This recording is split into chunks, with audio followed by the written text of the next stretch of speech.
eu tive muito mais dificuldade no diálogo. Eu acho que muito mais dificuldade de passar uma informação, às vezes uma informação objetiva, de dados, e não encontrei muita resistência, né, dos ouvintes, dos leitores, de quem acompanha nas redes sociais, muito mais resistência em ouvir esses dados, porque estavam com a emoção muito à flor da pele, assim. Foi o que eu mais percebi essa semana. Com certeza, uma maior dificuldade de diálogo.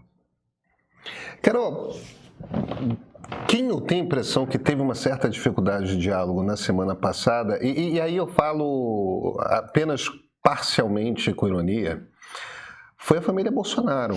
E por que eu estou falando da família Bolsonaro? E eu acho que isso é um ponto interessante. Porque semana passada foi uma semana em que, pela primeira vez em muito tempo,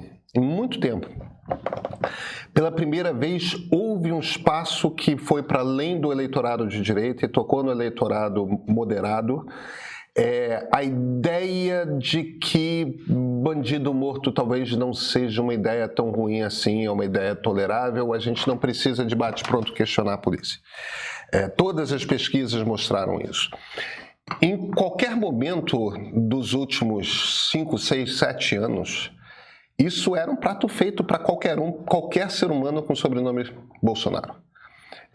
E, no entanto, a gente viu os governadores, né, Zema, Caiado, Jorginho Melo, um movimento de governadores muito ávidos em dar apoio imediato ao governador aqui do Rio, Cláudio Castro. A gente viu com uma ligeira cautela, acho que o Tarcísio aprendeu que ele precisa se equilibrar um pouco mais para ser viável politicamente, quer dizer, não pode romper com o bolsonarismo, mas não pode parecer bolsonarista demais. Então o Tarcísio deu aquele apoio, mas não veio fisicamente, participou só remotamente. O Ratinho Júnior teve movimento da direita e uma certa... Assim como teve movimento da direita, teve uma cautela imensa do Lula. Opa, não vou tocar nesse negócio, não vou atrapalhar, vinha numa reta... Todo mundo, evidentemente, olhando para a pesquisa eleitoral. A família Bolsonaro, fora da bolha bolsonarista, daquela coisa dos grupos de zap, etc., eles não apareceram.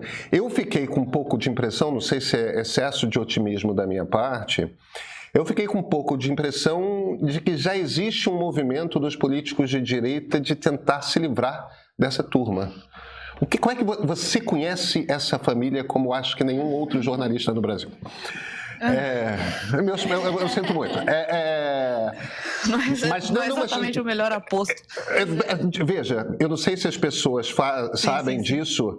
Você escreveu, apurou e apresentou uma série em podcast que é a melhor coisa para você entender a história de Jair Bolsonaro que existe. Melhor, inclusive, do que as biografias do Bolsonaro. Narrado. Exatamente. Então, por isso que eu estou trazendo esse aposto. Você mergulhou nesse mundo, entendeu? De como que o Bolsonaro se forma e tudo mais. Sim. Uma coisa que me chamou a atenção do Flávio é isso, eles estão muito preocupados que o pai vai ser preso a qualquer momento, né? Como você falou, a direita já está tentando ali se descolar do...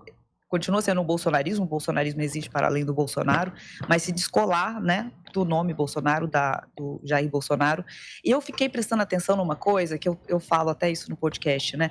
O Bolsonaro foi forjado na academia militar e na vida com uma mentalidade de Guerra Fria. Então, quando ele entra ali no exército, vou falar isso rapidamente, quando ele entra no exército, 74, que é o auge da ditadura, e ele sai, 86, ali, redemocratização. Então, a cabeça dele, a formação ideológica dele está exatamente ali nesse período de intervenção dos Estados Unidos na América Latina, né? De apoio, inclusive, a golpes de Estado. E aí me chamou a atenção que, bom, o que o Eduardo estava fazendo nos Estados Unidos não deixa de ser replicar a ideia do pai de que pedir socorro aos Estados Unidos para intervir na política brasileira seria uma solução. E aí chego no assunto do Rio.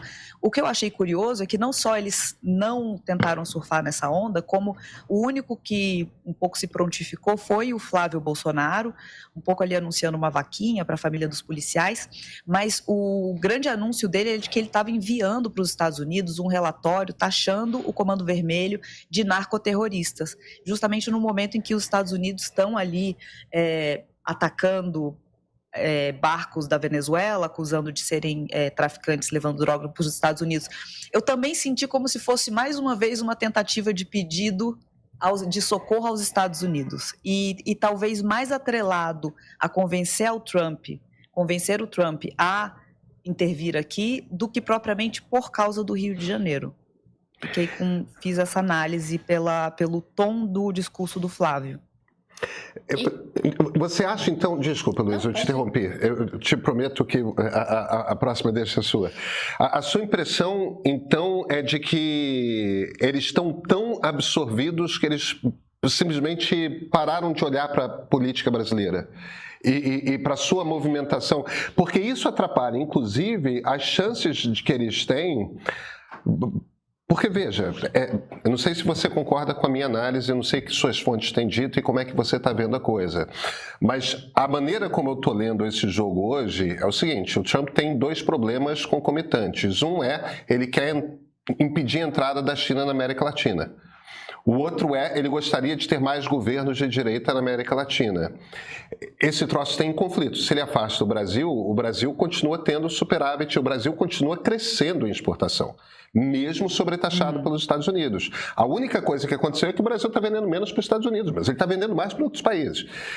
O Trump, me parece, percebeu isso, entendeu que ele estava entregando de graça o Brasil para a China e correu atrás. Opa, a gente tem que consertar essa situação, e o Bolsonaro passou a ser um problema menor para o Trump.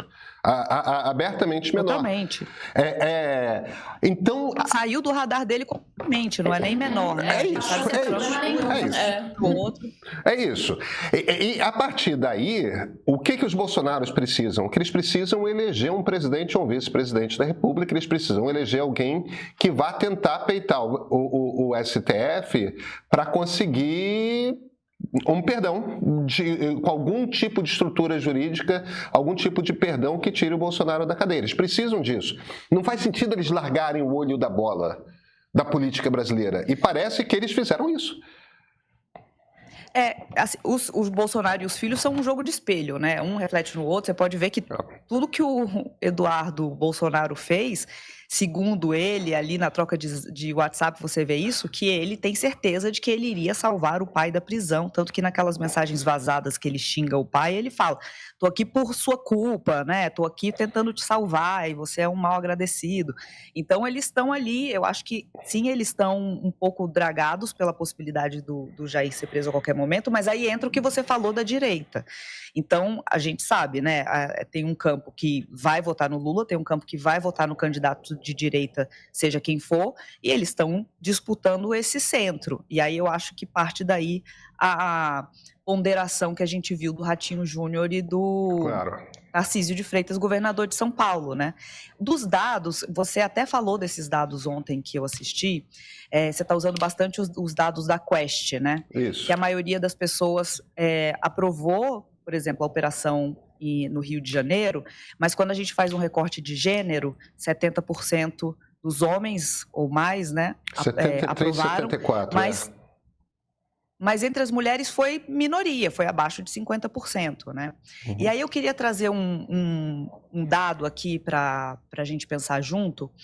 O Instituto Update, que é um instituto que investiga inovação na América Latina, no Brasil e na América Latina, fez recentemente um estudo com mulheres de todo o espectro político para tentar entender qual seria uma agenda comum entre as mulheres progressistas e conservadoras, qual é a possibilidade de diálogo entre as mulheres. E o tema que elas mais convergem é segurança pública. E a gente viu, a partir dessa pesquisa da Quest, que as mulheres estão menos propensas a apoiar conflitos armados, esse tipo de operação que teve no Rio. Então, esse é o voto em disputa, né?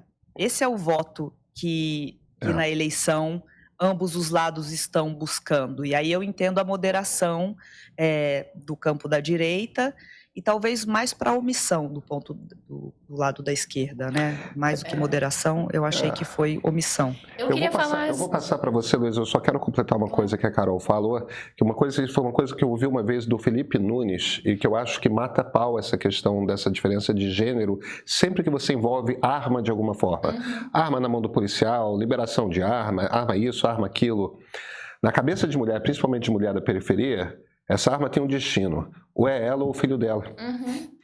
Essa é a diferença da maneira como homem de periferia e mulher de periferia olha para a arma. Elas sabem exatamente onde que a arma vai ser usada. E elas têm razão, estatisticamente elas têm razão. É contra elas, em violência doméstica, ou é contra o filho, em bala perdida, porque foi aliciado pelo tráfico, porque o pai chegou bêbado em casa, aquelas tragédias horrorosas e tal, né? Basta ver a quantidade de mães que tinha sobre os corpos que estavam estendidos ali no alemão, na penha no dia seguinte, né?